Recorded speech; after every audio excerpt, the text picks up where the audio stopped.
สบายดีพี่น้องปอกปายมาพามาเบิ่งแพะหรือว่าแบะกินอาหารใบมันเด้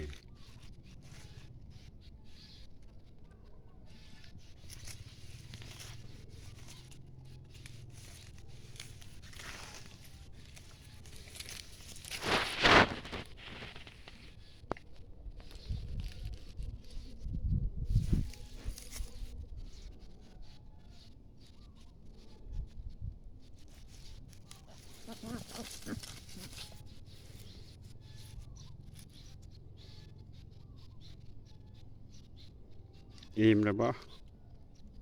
กินอีกแล้วไหม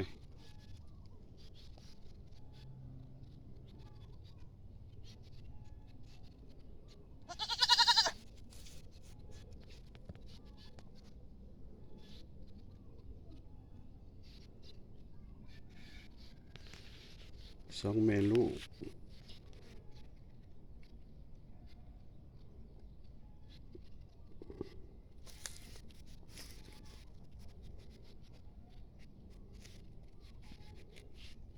อ้าว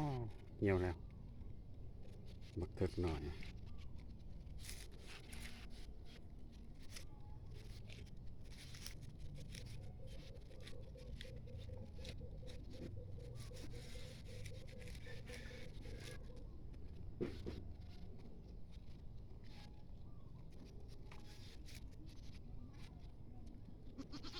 กิน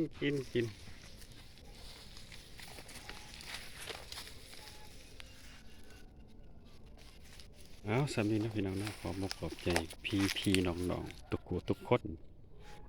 เขาเบิ่งเขาส้มเป็นกำลังอกกำลังใจสำหรับคลิปนี้จบกันสำนีก่อนพอกันมื้อหน้าคลิปใหม่บ๊ายบาย